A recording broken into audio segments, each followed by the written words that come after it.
Chapter 28. His Hands. Let's get back to our subject. I lingered for quite a few days with this vision of Christ continually before me. It was doing me so much good that I was reluctant to come out of it for even a moment, and so I remained in a state of perpetual prayer. I took care of whatever business I had to attend to in such a way that it would not displease the one I love, who I now knew was witnessing everything I did.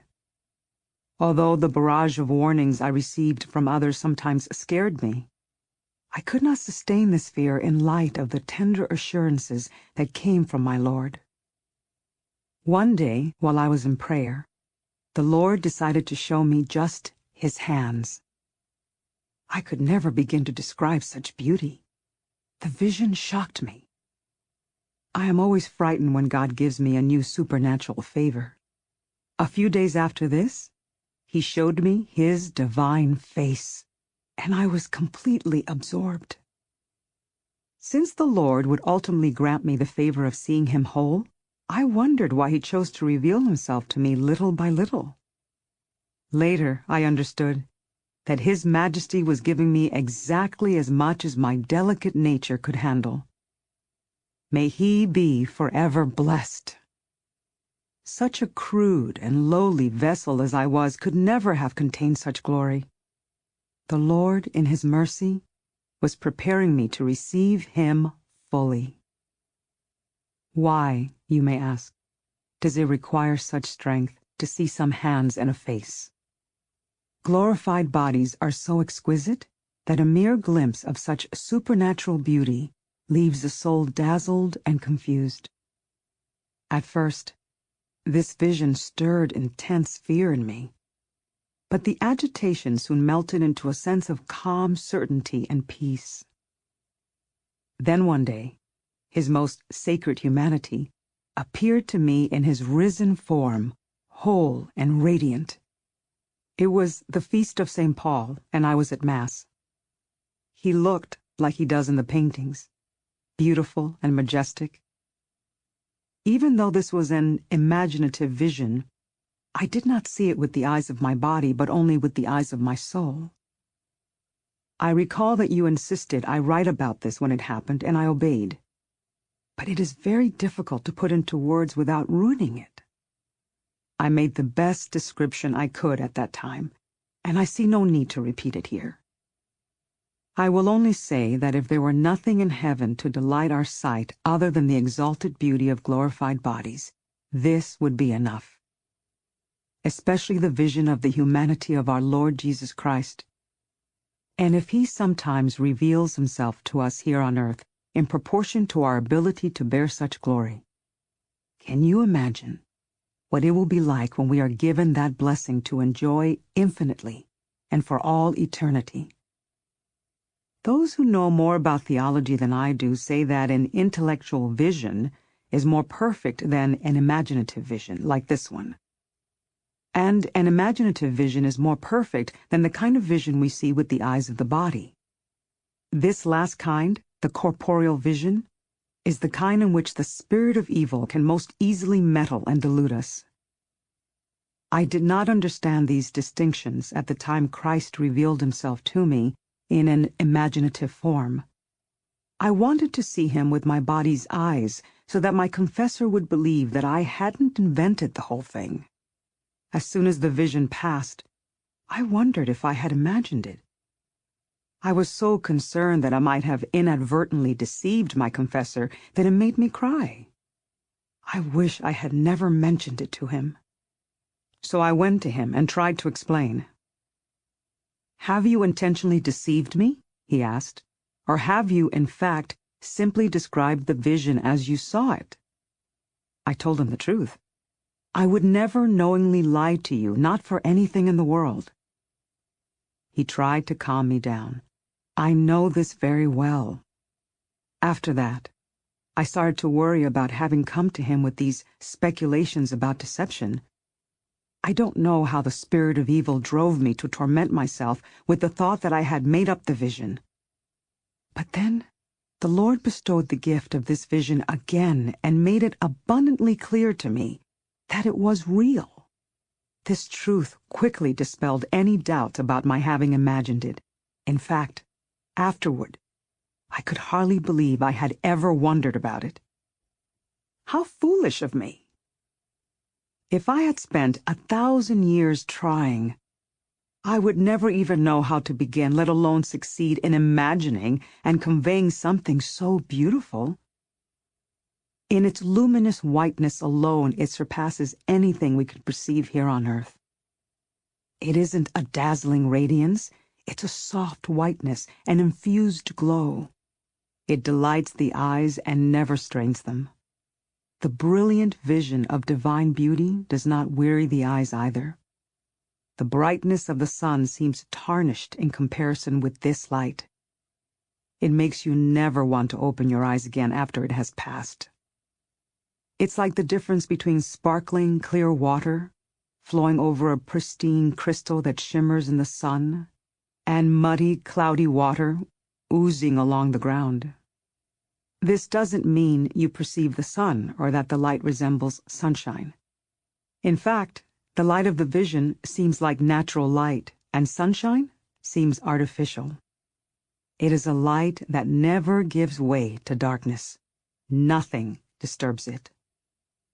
Ultimately, it's ineffable.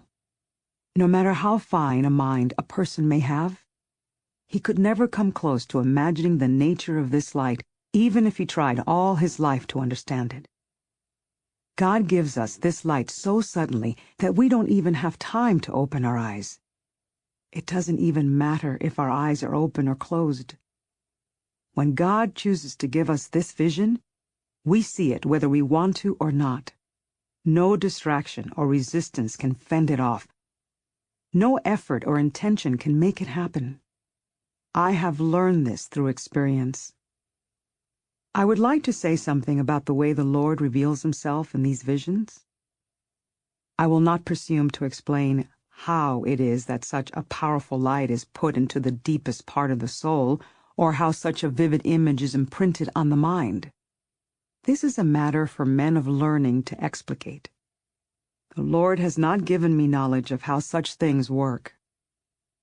I am so ignorant and dull-witted anyway, that no matter how hard these men try to explain the theological mechanisms behind the visions, I have trouble grasping them. It may appear to you that I have a sharp intellect, but I don't. Again and again I have discovered that I cannot understand a thing unless I am spoon-fed, as they say. Sometimes my spiritual directors have been astonished by my ignorance. To tell you the truth, I haven't really bothered to try understanding how God causes visions like this, even though I have had a great deal of contact with men of learning over the years and countless opportunities to ask questions about these things. If I had a concern about whether or not something qualified as sin, I would certainly bring it up. But I didn't feel compelled to analyze the rest. All I needed to know was that God is in charge of everything. I saw that there was no reason to be afraid of this vision, and that my only task was to give him thanks for it. Challenges only seemed to increase my devotion. In fact, the more intense the difficulty is, the more my devotion flowers. All I can do is share what I have come to see through experience. You will be able to explain how the Lord works much more precisely than I can. You can clarify whatever remains obscure in my writing and articulate the things I didn't know how to say. What I know is that sometimes I would see an image, but in many other instances I did not. Instead, I perceived Christ himself. He identified himself with absolute clarity. Other times, the vision was vague, like a painting rather than a living presence. But even this is a poor comparison, for paintings like this do not exist on earth. No matter how perfectly rendered they may be, and I have seen some excellent religious art, it's ridiculous to believe that this vision is any more like a painted image than a portrait can be equated with the man it represents. No matter how skillfully it is painted, a portrait will never look so lifelike that it can be mistaken for anything other than dead matter. As nicely as this metaphor functions, it's time to leave it behind. Actually, the example I just used is more than a comparison, since comparisons are never completely accurate. This is the literal truth. The difference between the vision of Christ and a painting of him is neither more nor less than the difference between a living man and his portrait. What we see in this vision may be an image, but it is a living image. It is not a dead man we are seeing, but the living Christ. He makes it clear that he is both man and God. He does not appear as he was in the tomb, but in his resurrected form after he left the tomb. Sometimes he comes with such majesty that no one could doubt that it is the Lord himself, especially after receiving communion, since our faith teaches us that he is truly present in this blessed sacrament. Then he reveals himself so clearly as the master of this dwelling that the soul seems to be utterly consumed in him. Oh, my Jesus, who could ever describe the magnificence with which you reveal yourself? O Lord of the entire world and of the heavens, O Lord of 1,000 other worlds, of numberless worlds, O Lord of the heavens that you might yet create. Through the majesty with which you reveal yourself, the soul understands perfectly that it is nothing for you to rule supreme over this earth. In this vision, I clearly see your power, my Jesus. All the spirits of evil are powerless by comparison. Whoever truly loves you easily tramples all hell underfoot. I suddenly understand why the devils were afraid of you when you descended into limbo. They must have wished they had 1,000 lower levels of hell into which to flee from such awesome splendor. I see that you want the soul to know how vast this glory is and to grasp the power that this most sacred humanity has when it is joined with absolute divinity. In this vision, the soul is given a glimpse of what it will be like on Judgment Day when she beholds the sovereignty of this King and witnesses the righteousness with which he disciplines the wicked. Once she has had such a vision, the soul can no longer ignore her own wretchedness, and she is left with true humility. It triggers deep self-examination and inspires her to genuinely repent her transgressions. Even though the soul sees that this God is the God of love, she feels so naked and exposed that she doesn't know where to hide. She is completely consumed. I would go so far as to claim that when the Lord chooses to reveal himself in all his grandeur and majesty, the vision has such intense power that it would be impossible for any soul to bear it unless he gave her supernatural assistance. He puts her into an ecstatic rapture, and the vision of him dissolves into a pure enjoyment of his presence. Could it be true that the soul forgets the vision once it has passed? No. The majesty and beauty remain so deeply imprinted on the soul that they are unforgettable. Sometimes, however, the Lord wants the soul to endure a period of aridity and solitude during which she even seems to forget God. Other than these divinely ordained dry spells, the soul is fully transformed from this vision and lives in a permanent state of absorption. She enters into a higher love, a new and living love for God. While an intellectual vision, that is, a vision which the soul perceives God without form, is more perfect than an imaginative vision, a wondrous thing happens when the divine represents himself in our imagination. In proportion to our ability to withstand such glory, his presence lingers in our memory and perpetually occupies our thoughts. These two kinds of visions almost always come hand in hand. In an imaginative vision, we perceive the excellence, beauty, and glory of the most sacred humanity with the eyes of the soul. In an intellectual vision, we are given an understanding that God is God, that he is all-powerful and can do everything, that he commands all and governs all, that His love permeates all things.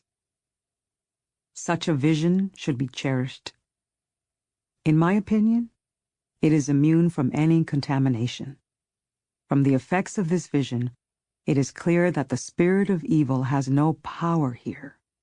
I think the spirit of evil tried 3 or 4 times in the beginning of my spiritual path to masquerade as the Lord of love, but I didn't believe it.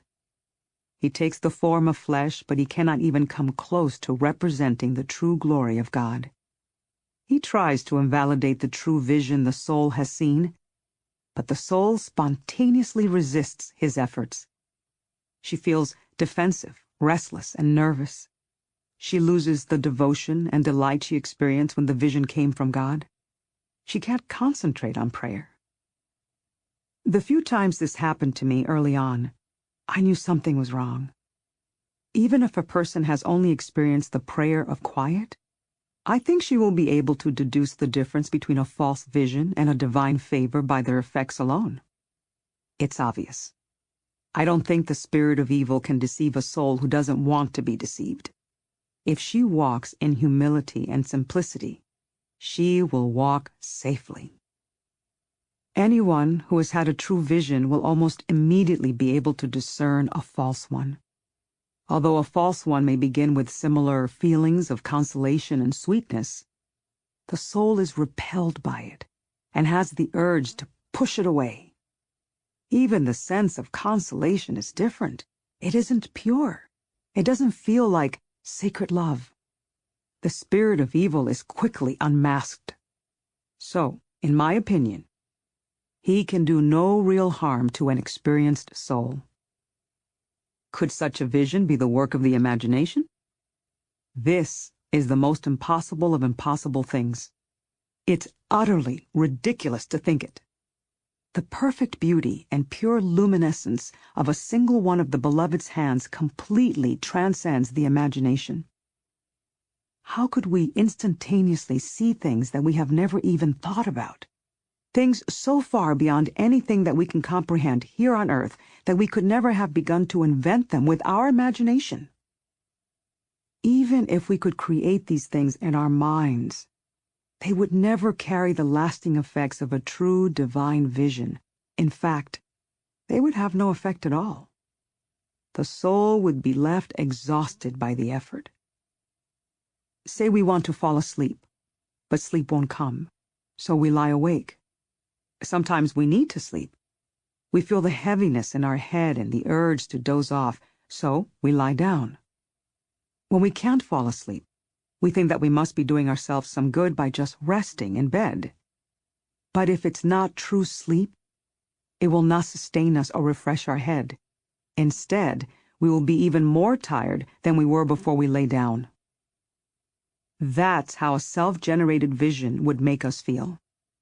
The soul would be left exhausted. Instead of being fortified and nourished, she would find herself drained and unsatisfied. I cannot overemphasize the richness of a true vision. It can even restore health and comfort to the body. When I was repeatedly accused of inventing my vision or being deceived by the devil, I offered this analogy as evidence of the validity of my experience. The Lord gave me other comparisons as well, but it was pointless. These men were very pious. Compared to them, I was a lost soul.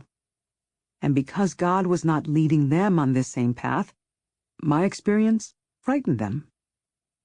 Their own fear convinced them that what I was seeing must be the result of my sins.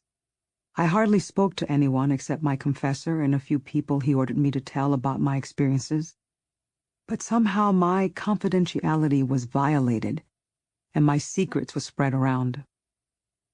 Look, I said to them once, if you were to tell me that a person I knew well and had just finished talking to was not who I thought he was, and that I had only imagined that it was he, you can be assured that I would believe what you said and not what I saw. But, I went on, if this person left some jewels in my hand as tokens of his great love, I would not believe you even if I wanted to. Because Where I was poor before, now I would find myself rich. I was trying to show them that these visions left jewels in my soul that changed me completely. Even my confessor admitted that I was transformed. The difference in me extended to every area of my life. I could not fake it. Everyone saw that it was real. Remember how wretched I was? I asked them. If the devil did this to deceive me and carry me off to hell, why would he do it by such uncharacteristic means as wiping away my vices and replacing them with virtues? Why would he fortify my spirit instead of weakening it? Why would he change me for the better? I found out that my confessor used this same argument to defend me. Father Balzar Alvarez was, as I said, a very holy Jesuit. He was a discreet man and exceedingly humble. As it turned out, his humility brought me great trials. Even though he was extremely learned and deeply prayerful, God did not lead him along the path I was on, so he didn't trust himself to guide me. Father Balthazar also suffered terrible trials on my behalf. People warned him to beware of me and not to let the devil deceive him into believing anything I told him. They brought up examples of other people who had been deceived in this way. All of this worried me. It seemed like I was chasing everyone away and that there would be no one left to hear my confession. All I could do was weep. Thanks to divine providence, Father Balzar chose to continue hearing my confession. He was such a great servant of God that he would have been willing to put up with anything for God's sake. He assured me that as long as I followed his advice and did not offend God, he would not give up on me. He always encouraged me and soothed my anxiety. He insisted that I not withhold anything from him, and I never did. Even if my vision did come from the spirit of evil, Father Balthazar reminded me I would be safe as long as I told him everything. Then, not only could the devil do me no harm, but the Lord would draw good out of the evil. This priest did his very best to perfect my soul. Since I lived with such trepidation, I strove to obey him, even though I did not always succeed.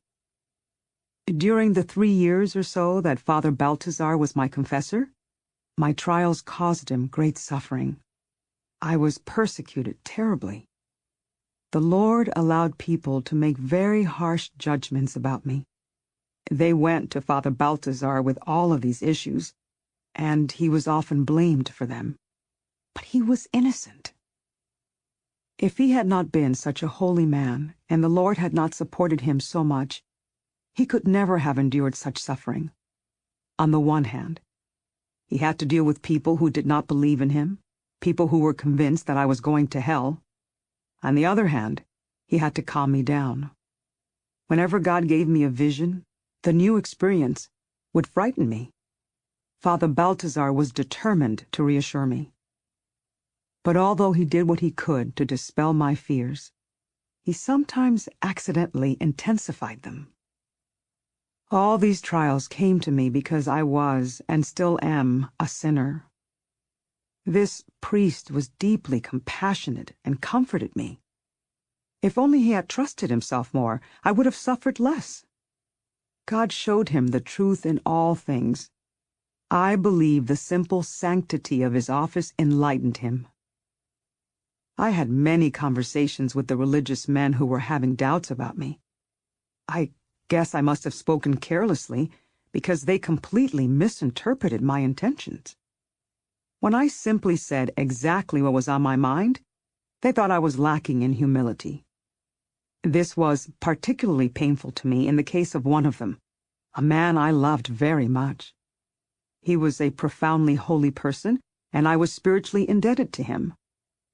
When I saw that even he did not understand me, I was crushed. I knew that he sincerely wished the Lord to light my path so that I would make real progress. Well, as I was saying, I spoke without reflecting on how it might come across, and this was interpreted as arrogance. Whenever they detected the slightest fault in me, and they saw many, they would condemn everything else out of hand. They would ask me things, and I would answer directly, without analyzing myself. They thought I considered myself wiser than they were, and that I was presuming to teach them. They truly thought they were doing what was best for me. They went to my confessor to inform him of my transgressions, and he would have to reprimand me again. This went on for quite some time. I felt like I was being attacked from every side. Only the favors the Lord was granting me enabled me to bear these trials. I'm telling you this so that you will realize what a terrible hardship it is not to have a guide who is familiar with this particular spiritual path. If the Beloved had not been blessing me as he was, I don't know what would have become of me. These troubles were enough to drive me out of my mind. Sometimes I found myself so beset by tribulations that all I could do was lift my eyes to the Lord. The notion of a group of powerful men against one little woman as weak and wicked as I was may not sound like such a problem when I describe it here. But believe me, this was one of the most severe trials I ever suffered in a life of severe trials. May it please the Lord that I have been of some service to His Majesty by going through all this. I am totally convinced that the people who condemned me were serving God the best they knew how, and that all of this was ultimately for my greater good.